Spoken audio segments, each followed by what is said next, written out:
ഇവനൊരു ഹൈറ്റ് കുറവല്ലേ, ഇവൻ കുള്ളനല്ലേ, ഇവനെ മാറ്റിയിരുത്ത്, ഇവൻ അങ്ങോട്ട് നീക്കിയിരുത്തുന്നുള്ള രീതിക്ക് സംസാരിക്കാറുണ്ട്. നീ അവളുടെ മകളല്ലേ, നീ ഈ അച്ഛനിട്ടിട്ട് പോയ ഇയാളുടെ മകനല്ലേ എന്നുള്ള രീതിയിൽ എൻ്റെ പെങ്ങളെയും പറയാത്തതായിട്ടൊന്നും ഉണ്ടായിരുന്നില്ല. എനിക്ക് പറ്റില്ല, എനിക്ക് എൻ്റെ അമ്മേനെ നോക്കാൻ പറ്റുമെന്നുള്ള പേടി.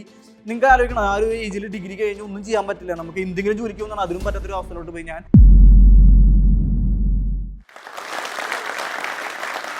വരയ്ക്കാൻ അറിയാത്ത ഞാനൊരു പ്രൊഫഷണൽ ജ്വല്ലറി ഡിസൈനറാണ്, പ്ലസ് ഞാനൊരു ഇൻഫ്ലുവൻസറാണ്. ഞാൻ വെക്കുന്ന കാലുകളെല്ലാം പടുകുഴിയിലോട്ടായിരുന്നു. എൻ്റെ പേര് ശ്രീജിത്ത് എന്നാണ്. ഞാനൊരു പ്രൊഫഷണൽ ജ്വല്ലറി ഡിസൈനർ പ്ലസ് ഞാനൊരു ഇൻഫ്ലുവൻസറാണ്. ഞാൻ വരുന്നത് തൃശ്ശൂർ ജില്ലയിലെ മുല്ലശ്ശേരി എന്ന ഗ്രാമത്തിൽ നിന്നാണ്. എൻ്റെ ലൈഫ് സ്റ്റോറി എന്ന് പറയുന്നത് ഞാൻ ജനിക്കുന്നതിന് മുമ്പ് തന്നെ സ്റ്റാർട്ട് ചെയ്തിട്ടുണ്ട്. കാരണം എൻ്റെ അമ്മയുടെ 16 വയസ്സിൽ എൻ്റെ പെങ്ങളും 17 വയസ്സിൽ ഞാനും ജനിച്ചിട്ടുണ്ട്. എൻ്റെ ഫാമിലി ഞാൻ ജനിക്കുന്നതിന് മുമ്പേ സെപ്പറേറ്റഡ് ആയിട്ടുണ്ട്. കാരണം എന്താണെന്ന് വെച്ചാൽ അവർ തമ്മിൽ കാസ്റ്റ് പരമായിട്ട് എന്തോ പ്രശ്നം പറഞ്ഞിട്ട് അവർ തമ്മിൽ സെപ്പറേറ്റഡ് ആയി. എൻ്റെ അച്ഛനെ ഞാൻ കാണുന്നത് എൻ്റെ 8ാമത്തെ വയസ്സിലാണ്. എന്നെ 16 വയസ്സിൽ അങ്ങനെ ഒരു കുട്ടി ജനിക്കുമ്പോൾ എൻ്റെ അമ്മ വളരെയധികം സ്ട്രഗിൾ ചെയ്തിട്ടുണ്ട്. എൻ്റെ ഫാമിലിയിൽ എന്ന് പറയുമ്പോൾ ഭയങ്കര, ഞാൻ പറഞ്ഞില്ലേ, അതൊരു മിഡിൽ ക്ലാസ് ഫാമിലിയേക്കാളും താഴെയൊരു ഫാമിലി ആയിരുന്നു എൻ്റെ ഫാമിലി. അതുകൊണ്ട് തന്നെ അമ്മയുടെ ഫാമിലിയായിട്ട് ഞാൻ കുറച്ചുകൂടെ അറ്റാച്ച്മെൻ്റ് ആയിട്ടുള്ളത്. കാരണം അമ്മയുടെ കൂടെ തന്നെയായിരുന്നു ഞാൻ ഫുൾ ടൈം. പിന്നെ എൻ്റെ അമ്മയ്ക്ക് ഒരുപാട് സ്ട്രഗിൾ ചെയ്യേണ്ടി വന്നിട്ടുണ്ട്. കാരണം സ്ലട്ട് ഷെയിം ഒരുപാട് അമ്മയ്ക്ക് കിട്ടിയിട്ടുണ്ട്. ഇതൊക്കെ കണ്ട് വളർന്നിട്ട് തന്നെയാണ് ഞാൻ വളർന്നു വന്നത്. സ്കൂൾ ടൈമിൽ എനിക്ക് വളരെയധികം ഡിഫിക്കൽട്ടായിരുന്നു. കാരണം എന്താണെന്ന് വെച്ചാൽ നമ്മൾ PT മീറ്റിങ്ങും കാര്യങ്ങളൊക്കെ വരുമ്പോൾ നമ്മൾ പാരൻസിൻ്റെ കൂടെ ആണ് മിക്ക സ്റ്റുഡൻസും എല്ലാ കുട്ടികളും ഉണ്ടാവുക. ഈ സമയത്ത് തന്നെ ഞാൻ ഒറ്റയ്ക്ക് എൻ്റെ അമ്മയും കാത്ത് നിൽക്കുമായിരുന്നു. എൻ്റെ അമ്മ വീട്ടു ജോലിക്ക് പോയിട്ടും അതുപോലെ തന്നെ വീട്ടിൽ അടിച്ചു മുടക്കി, അതുപോലെ തന്നെ എന്താ പറയുക, കൂലിപ്പണിക്ക് അങ്ങനെയൊക്കെ നോക്കിയിട്ടാണ് എൻ്റെ അമ്മ എന്നെ നോക്കി വളർത്തിയിട്ടുള്ളത്. അതുകൊണ്ട് തന്നെ വളരെയധികം സ്ട്രഗിൾ ചെയ്തിട്ടുണ്ട്. ഇതിനിടയിൽ സൊസൈറ്റിയിലെ ആൾക്കാർ നമ്മളെ പറയുന്നത്, സൊസൈറ്റിയിൽ ഒറ്റയ്ക്ക് ജീവിക്കുന്ന ഒരു പെൺകുട്ടീനെ പറ്റിയിട്ട് പലതരത്തിലെ ആളുകൾ പറയുന്നുണ്ട്. കാരണം സ്ലട്ട് ഷെയിമിങ് ആണ് ഇതിൽ മെയിൻ. അവരോട് എന്താ പറയുക, നീ അവളുടെ മകളല്ലേ, നീ ഈ അച്ഛനിട്ടിട്ട് പോയ ഇയാളുടെ മകനല്ലേ എന്നുള്ള രീതിയിൽ എൻ്റെ പെങ്ങളെയും പറയാത്തതായിട്ടൊന്നും ഉണ്ടായിരുന്നില്ല. അങ്ങനെയാണ് ഞാൻ വളർന്നു വന്നത്. ഇതൊക്കെ കേട്ടും കണ്ടും വളർന്നുകൊണ്ട് തന്നെ എൻ്റെ 15 വയസ്സിൽ ഏകദേശം ഞാൻ 15 to 16 വയസ്സിൽ ഞാൻ ഏകദേശം പണിക്ക് പോയി തുടങ്ങിയിട്ടുണ്ട്. അതായത് കാറ്ററിംഗ് ജോലിക്ക് കൊണ്ട് വീട്ടിൽ നിന്ന് ഇറങ്ങിയാലും ഞാൻ കൂലിപ്പണിക്ക് പോകും, ടൈലിൻ്റെ പണിക്ക് പോകും. പിന്നെ അതുപോലെ തന്നെ എനിക്ക് എന്നെ കൊണ്ടാവുന്ന രീതിക്ക് എൻ്റെ അമ്മയ്ക്ക് സഹായിച്ച് എനിക്ക് കിട്ടാവുന്ന ക്യാഷ് എൻ്റെ അമ്മയ്ക്ക് കൊടുക്കുക, അമ്മേനെ സഹായിക്കുക എന്നുള്ളത് തന്നെയായിരുന്നു എൻ്റെ ഡ്യൂട്ടി. എനിക്ക് പഠിക്കാൻ ആഗ്രഹിച്ച കാര്യങ്ങളൊന്നും എനിക്ക് ഇതുവരെ പഠിക്കാനായിട്ട് സാധിച്ചിട്ടില്ല. കാരണം എന്താണെന്ന് വെച്ചാൽ എനിക്ക് ഓൾറെഡി ഞാൻ എൻ്റെ ചെറുപ്പം പോലെ വളർന്നു വന്ന സാഹചര്യം കൊണ്ടായിരിക്കും എനിക്ക് പഠിക്കാൻ വേണ്ട കാര്യങ്ങൾ എന്താണ് എനിക്ക് പഠിക്കേണ്ടത്, എനിക്ക് ഫ്യൂച്ചറിൽ എന്താണ് ആവേണ്ടത് എന്നുള്ളൊരു കാര്യം ഞാൻ മുൻകൂട്ടി തന്നെ നിശ്ചയിച്ചെടുക്കാറുണ്ട്. അപ്പോൾ അതുകൊണ്ട് തന്നെ ഞാൻ 10ാം ക്ലാസ് നമ്മൾ മെച്ചപ്പെട്ട മാർക്കോട് കൂടി തന്നെ ഞാൻ പഠിക്കുമായിരുന്നു. എന്നെ അച്ഛനുണ്ട്, പക്ഷേ എൻ്റെ 8ാമത്തെ വയസ്സിലാണ് വന്നതെങ്കിൽ കൂടെ. പക്ഷെ അത് കഴിഞ്ഞിട്ട് പിന്നീട് അവർ തമ്മിൽ സെപ്പറേറ്റഡ് ആയി. ഇപ്പോഴും സെപ്പറേറ്റഡ് ആണ് ഫാമിലി, പക്ഷേ ഡിവോഴ്സ്ഡ് അല്ല. പക്ഷേ ഇതിൻ്റെ ഇടയിൽ സ്ട്രഗിൾ ചെയ്തത് ഞാനും എൻ്റെ പെങ്ങളുമാണ് സ്ട്രഗിൾ ചെയ്തിട്ടുള്ളത്. കാരണം ഇങ്ങനൊരു പാരന്റ് ഇല്ലാത്ത രീതിക്ക് ഞാനും എൻ്റെ പെങ്ങളും വളരെയധികം സ്ട്രഗിൾ അനുഭവിച്ചിട്ടുണ്ട് ഈ കാര്യത്തിൽ. അപ്പം ഞാൻ 10ാം ക്ലാസ് എത്തിയ സമയത്ത് ഞാനൊരു വിഷൻ ഉണ്ടായിരുന്നു. എനിക്ക് ഇലക്ട്രോണിക് സാധനങ്ങളൊക്കെ അഴിച്ചു പഠിക്കാനും സോഫ്റ്റ്വെയർ പരമായിട്ടുള്ളത് പഠിക്കാനും എനിക്ക് ഭയങ്കര താല്പര്യം. അതുകൊണ്ട് തന്നെ ഞാൻ 10ാം ക്ലാസ് കഴിഞ്ഞാൽ കമ്പ്യൂട്ടർ സയൻസ് എന്ന കോഴ്സ് എടുക്കാം, അത് കഴിഞ്ഞിട്ട് ഡിഗ്രി എഞ്ചിനീയറിംഗ് എടുക്കണം എന്ന് എനിക്ക് വളരെയധികം ആഗ്രഹം ഉണ്ടാകുന്ന ഒരു കാര്യമാണ്. ഇതിനിടയിൽ 10ാം ക്ലാസ്സിൽ നല്ല മെച്ചപ്പെട്ട മാർക്കോട് കൂടി പാസ്സായി. എനിക്ക് കമ്പ്യൂട്ടർ സയൻസിൽ സീറ്റ് കിട്ടി. ആദ്യത്തെ ജോയിൻ ചെയ്യുന്ന ദിവസം നമ്മുടെ സൊസൈറ്റിയിലുള്ളൊരു ചിന്താഗതി ഉണ്ട്. എന്താണെന്ന് വെച്ചാൽ ഫുൾ A+ വാങ്ങിക്കുക, പഠിപ്പിൽ ടോപ്പറായിട്ടുള്ള സ്റ്റുഡൻസിന് മാത്രം എടുക്കാൻ പറ്റുന്ന ഒരു കോഴ്സാണ് ഈ കമ്പ്യൂട്ടർ സയൻസ് എന്നുള്ളൊരു കോഴ്സ് എന്നുള്ള രീതിക്ക്. അപ്പോൾ അത് ഇപ്പോഴും ഉണ്ടെന്ന് ഞാൻ വിശ്വസിക്കുന്നുണ്ട്. അപ്പോൾ അത് വളരെ തെറ്റായിട്ടുള്ള കാര്യമാണ്. കാരണം സാധാരണ ഒരു കുട്ടിക്കായാലും പോലും അത് പഠിക്കാൻ പറ്റുമെന്ന് എനിക്ക് തോന്നുന്നുണ്ട്. അപ്പോൾ അത് ഞാൻ കോഴ്സ് എനിക്ക് എടുത്തതിന് ശേഷം എൻ്റെ അമ്മയോട്, എൻ്റെ സൊസൈറ്റിയിലുള്ള, എൻ്റെ നാട്ടിലുള്ളതല്ല, എന്താ പറയുക, ആ സമയത്തുണ്ടാകുന്ന ആൾക്കാർ ആരൊക്കെ കൂടെ പറഞ്ഞ് മനസ്സിലാക്കി ഈ കുട്ടിക്ക് കഴിവ് കുറവാണ്, A+ കുറവുണ്ട്. എൻ്റെ A+ ഉണ്ടെങ്കിലും A ആവശ്യത്തിനുണ്ടായിരുന്നു.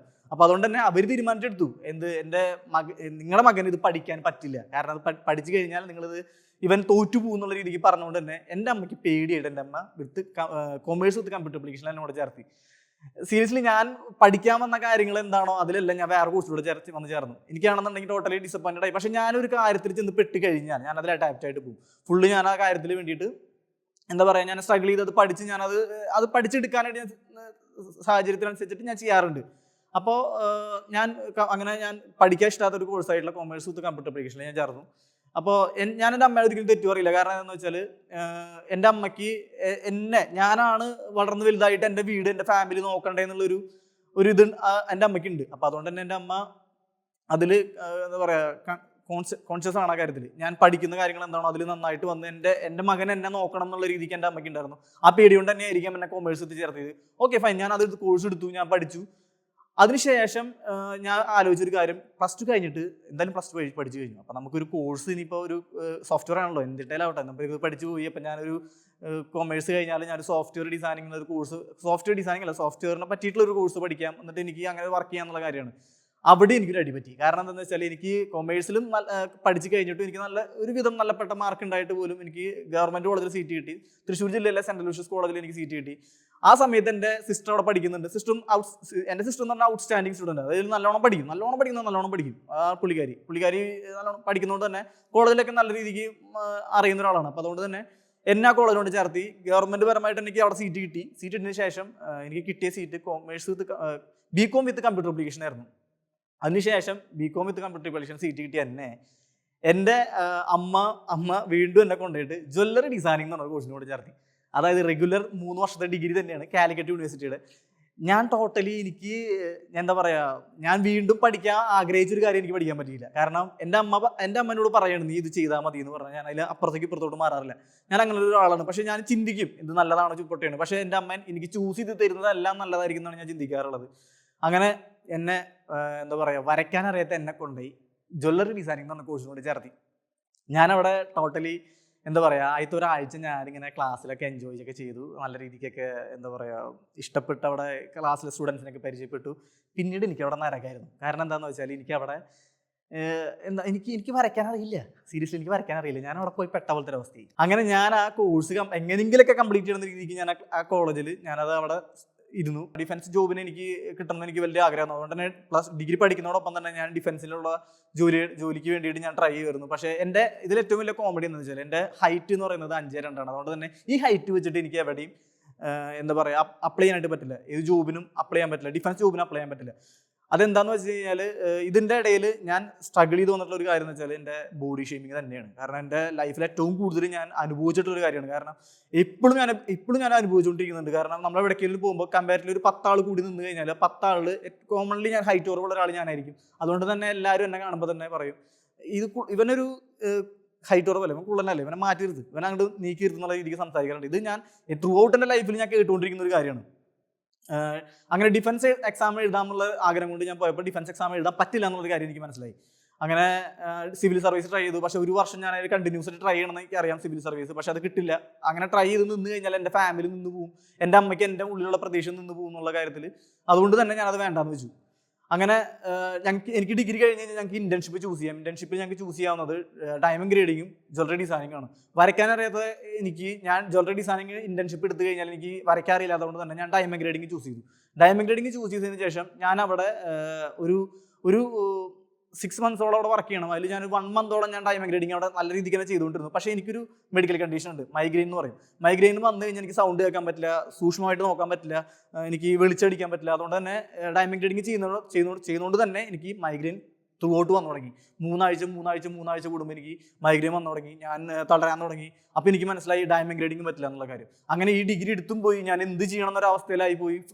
ഇനിയിപ്പോൾ ഇൻഡസ്ട്രിയിൽ ഇറങ്ങിക്കഴിഞ്ഞാൽ ഞാൻ ഏത് ജോബിന് വേണം ഇറങ്ങാൻ എന്നുള്ള കാര്യത്തിൽ കൺഫ്യൂഷനായി. ഇപ്പോൾ എബ്രോഡ് ആയാലും പോലും ഞാൻ ജോബിന് അന്വേഷിക്കുമ്പോൾ എൻ്റെ ഡിഗ്രി വാല്യുവേഷൻ എന്ന് പറഞ്ഞാൽ ജ്വല്ലറി ഡിസൈനിങ് ആണ്.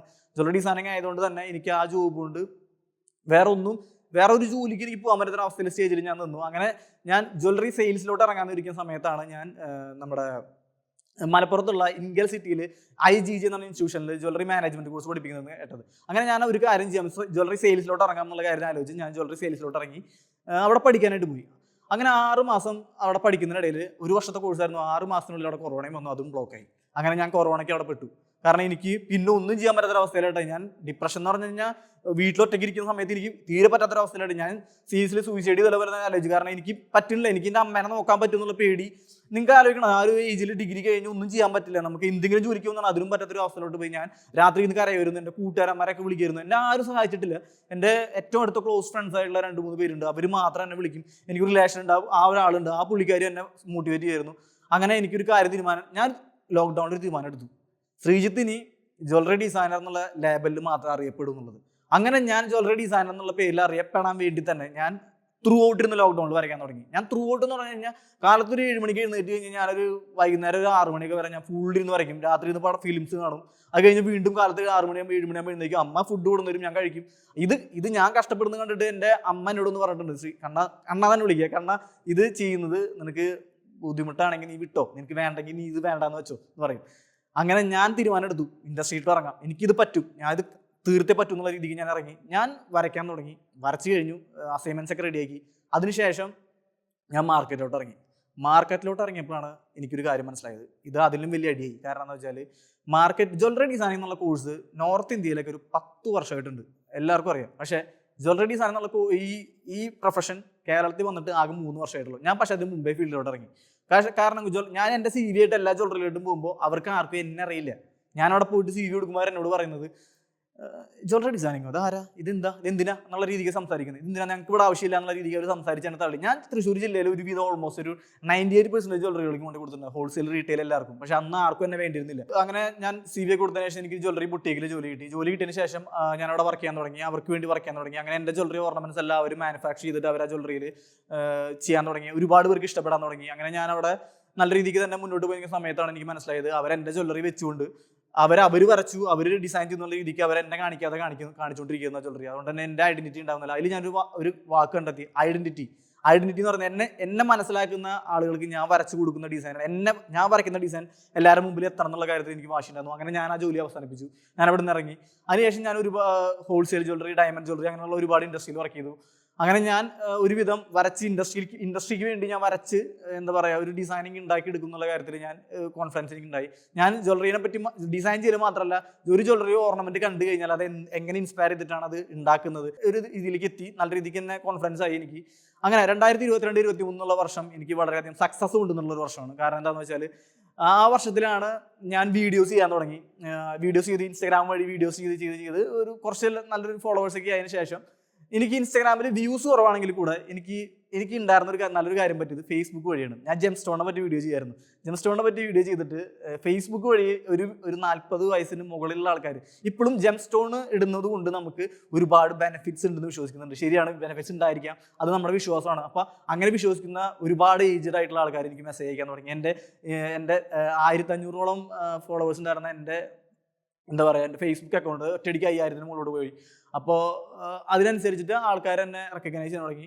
ഇൻസ്റ്റാഗ്രാമിനായിട്ട് കൂടുതൽ ആൾക്കാർ എനിക്ക് വോക്കിങ്സ് ഒന്നും തുടങ്ങി. നമുക്ക് വ്യൂസും അതിനനുസരിച്ചിട്ടുള്ള പോപ്പുലാരിറ്റി അല്ല, ഇതിന് കൂടുതൽ നമുക്ക് മാർക്കറ്റിലേക്ക് വേണ്ടിയിട്ടുള്ള കാര്യങ്ങൾ. അപ്പോൾ ഗോൾഡ് സെയിൽ ചെയ്യുക അല്ലെങ്കിൽ ജെം സ്റ്റോൺ സെയിൽ ചെയ്യുക എന്നുള്ള രീതിക്ക് എനിക്ക് ആൾക്കാർ എന്നെ ചോദിച്ച്, ഞാനിപ്പോൾ വർക്ക് ചെയ്യുന്നത് ഒരു ചീഫ് ജ്വല്ലറി ഡിസൈനർ ആയിട്ടാണ്.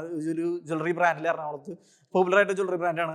അപ്പോൾ അവരെ കടയിലോട്ട് എന്നെ ചോദിച്ചു, ശ്രീജിത്ത് എവിടെ എന്ന് ചോദിച്ചു വരുന്ന രീതിക്ക് ആൾക്കാർ വന്നു തുടങ്ങി. അങ്ങനെ ഞാൻ സക്സസ്ഫുൾ ആയി ആ കാര്യത്തിൽ. അതിനുശേഷം പിന്നെ എനിക്ക് ഡിസൈനർ ഓഫ് ഇന്ത്യ കൗൺസിൽ എന്ന് പറഞ്ഞിട്ടുള്ളൊരു സംഭവം ഉണ്ട്. അതിൽ ഒരു കോമ്പറ്റീഷൻ അറ്റൻഡ് ചെയ്തു, ജ്വല്ലറി ഡിസൈനർ ഓഫ് ഇന്ത്യ എന്നുള്ളൊരു കോമ്പറ്റീഷൻ. ഈ കോമ്പറ്റീഷനിൽ ഞാൻ അപ്ലൈ ചെയ്തതിന് ശേഷം എനിക്ക് ഉണ്ടായൊരു കാര്യം എന്താണെന്ന് വെച്ചാൽ ഞാൻ അവിടെ ഫസ്റ്റ് റൗണ്ടിൽ പാസ്സായി, സെക്കൻഡ് റൗണ്ടിൽ പാസ്സായി, ഫൈനൽ റൗണ്ടിലോട്ട് ഞാൻ എത്തി. എനിക്ക് വളരെയധികം ആഗ്രഹം വാശി എനിക്കുണ്ടായിരുന്നു. ഞാൻ തോറ്റു നിൽക്കുന്ന സമയത്തായി പോലും എനിക്ക് എന്തെങ്കിലും അച്ചീവ്മെന്റ്സ് എൻ്റെ ആൾക്കാരുടെ മുമ്പിൽ എനിക്ക് കാണിക്കണം എന്നുള്ള കാര്യം. പക്ഷെ ഞാൻ ആ ജ്വല്ലറി ഡിസൈനർ ഓഫ് ഇന്ത്യ കൗൺസിലിൻ്റെ ആ കോമ്പറ്റീഷൻ അറ്റൻഡ് ചെയ്തതിന് ശേഷം എനിക്ക് കിട്ടിയില്ല. ആ കോമ്പറ്റീഷൻ ഞാൻ അവിടെ പോയി ഇരുന്നു, എനിക്കൊന്നും കിട്ടിയില്ല. ഞാൻ ആകെ ഭയങ്കരധികം വിഷമിച്ചിട്ടാണ് ഞാൻ തിരിച്ചു പോകുന്നതിന് ശേഷം ഏറ്റവും വലിയ സന്തോഷം ഉണ്ടായെന്ന് വെച്ചാൽ പിറ്റേ ദിവസം കാലത്ത് എനിക്കൊരു മെയിൽ വരികയാണ്. ശ്രീത്ത് ടോപ്പ് 5 ഉണ്ടായിരുന്നു. ഡിസൈനർ ഓഫ് ഇന്ത്യയുടെ ടോപ്പ് 5 ശ്രീത്ത് ഉണ്ടായിരുന്നു. ശ്രീത്തിന് ഞങ്ങളുടെ മെമ്പറായിട്ട് ഇരിക്കാൻ ശ്രീത്തിന് താല്പര്യമുണ്ടെന്ന്. അത് ആലോചിക്കണം, ജ്വല്ലറി ഡിസൈൻ കൗൺസിലാണ് ഞാൻ മെമ്പറായിട്ട്. അതായത് അടുത്ത വർഷത്തേക്ക് വരുന്ന സ്റ്റുഡൻസിന്റെ ക്യാമ്പസ് ഇന്റർവ്യൂ ഒക്കെ വരുമ്പോൾ അവർക്ക് വേണ്ടിയിട്ടുള്ള ഡിസൈനിൽ ശ്രീജിത്തിന്. അപ്പോൾ അവർക്ക് മനസ്സിലായി ഞാൻ പ്രൊഡക്റ്റ് ഒരു ഡിസൈൻ വരയ്ക്കുന്നതിലല്ല കാര്യം, പ്രൊഡക്റ്റ് വരച്ചിട്ട് അതെങ്ങനെ മാനുഫാക്ചർ ചെയ്യും, അതിനനുസരിച്ചിട്ട് എന്ത് തീമിനനുസരിച്ചാണ് ചെയ്യുന്നതെന്നുള്ളതാണ് കാര്യം. അപ്പോൾ അതനുസരിച്ച് അവരെന്നെ അതിൽ മെമ്പറാക്കി എടുക്കുകയും ചെയ്തു. ഇത് തന്നെയാണ് എൻ്റെ ഏറ്റവും വലിയ അച്ചീവ്മെന്റ്സ് എനിക്ക് ഉണ്ടായിട്ടുള്ളത്. നിങ്ങളൊന്ന് ആലോചിക്കണം, വരയ്ക്കാൻ പോലും അറിയാത്ത ഇന്ന് ഞാൻ ഒരു ചീഫ് ജ്വല്ലറി ഡിസൈനർ എന്നുള്ള രീതിക്ക് വർക്ക് ചെയ്തുകൊണ്ടിരിക്കുകയാണ്. ഞാനിപ്പോൾ 4 ഇന്റർനാഷണൽ ബ്രാൻഡിന് വേണ്ടി വർക്ക് ചെയ്യുന്നുണ്ട്, ഫ്രീലാൻസ് ആയിട്ട് വർക്ക് ചെയ്തിട്ടുണ്ട്. പിന്നെ അതുപോലെ തന്നെ ഞാൻ ടോപ്പ് ഇന്ത്യയിൽ ഞാൻ designer of India council member ആയതിനു ശേഷം നോർത്തിൽ നിന്നൊരു കുത്തൊഴുക്കായിരുന്നു എനിക്ക് ഉണ്ടായിരുന്നത്. എന്താണെന്ന് വെച്ചാൽ ഫ്രീലാൻസ് ആയിട്ട് വർക്ക് ചെയ്യാൻ വേണ്ടിയിട്ട്. അപ്പോൾ ഈ സക്സസ് തന്നെയാണ് എൻ്റെ ലൈഫിൽ ഏറ്റവും കൂടുതൽ ഉണ്ടായിട്ടുള്ള ഏറ്റവും വലിയ സക്സസ് എന്ന് പറയുന്നത്. ഇത് തന്നെയാണ്, ഞാൻ വരയ്ക്കാൻ അറിയാതെ ഞാൻ ഇവിടം വരെ എത്തി എന്നുള്ള രീതിക്ക് തന്നെയാണ് എൻ്റെ സക്സസ് എന്ന് പറയുന്നത്. എനിക്ക് നിങ്ങളുടെ അടുത്ത് പറയാനുള്ളൊരു കാര്യം, നമ്മുടെ ലൈഫിൽ ചിലപ്പോൾ നമ്മൾ ചെയ്യാൻ പറ്റാത്തൊരു കാര്യത്തിൽ ചിലപ്പോൾ നമ്മൾ ചെന്ന് പെടും. അപ്പം നമ്മൾ ചെയ്യേണ്ട കാര്യം, നമ്മൾ അതിൽ കൺസിസ്റ്റൻ്റ് ആയിട്ട്, ഈ വാക്ക് ശ്രദ്ധിക്കുക, കൺസിസ്റ്റൻ്റ് ആയിട്ട് നമ്മൾ ആ ഒരു കാര്യത്തിൽ വർക്ക് ചെയ്യാന്നുണ്ടെന്നുണ്ടെങ്കിൽ നിങ്ങൾക്ക് ഫ്യൂച്ചറിൽ എപ്പോഴെങ്കിലും ആ ഒരു കാര്യം കൊണ്ട് നിങ്ങൾക്ക് സക്സസ് ആവാൻ സാധിക്കും. ഇംഗ്ലീഷ് പഠിക്കണമെന്ന ആഗ്രഹമുണ്ട്, പക്ഷേ എങ്ങനെ തുടങ്ങും, എവിടെ നിന്ന് തുടങ്ങും എന്ന ചിന്തയിലാണോ നിങ്ങളും? ഇതിനായി ജോഷ് ടോക്സിന്റെ ഇംഗ്ലീഷ് സ്പീക്കിംഗ് ആപ്പിലൂടെ കൃത്യമായ പരിശീലനമാണ് നിങ്ങൾക്ക് ലഭിക്കുന്നത്. അതോടൊപ്പം തന്നെ ഡെയിലി ഗ്രാമർ ആൻഡ് വൊക്കാബുലറി ലെസൺസോട് കൂടിയ അൺലിമിറ്റഡ് ആക്സസും നിങ്ങൾക്ക് ലഭിക്കും. കൂടാതെ നിങ്ങളെ പോലുള്ള ലക്ഷക്കണക്കിന് ഇംഗ്ലീഷ് ലേണേഴ്സുമായി സംവദിച്ചുകൊണ്ട് തന്നെ ഇംഗ്ലീഷ് പ്രാക്ടീസ് ചെയ്യാനും സാധിക്കും. So download the app today.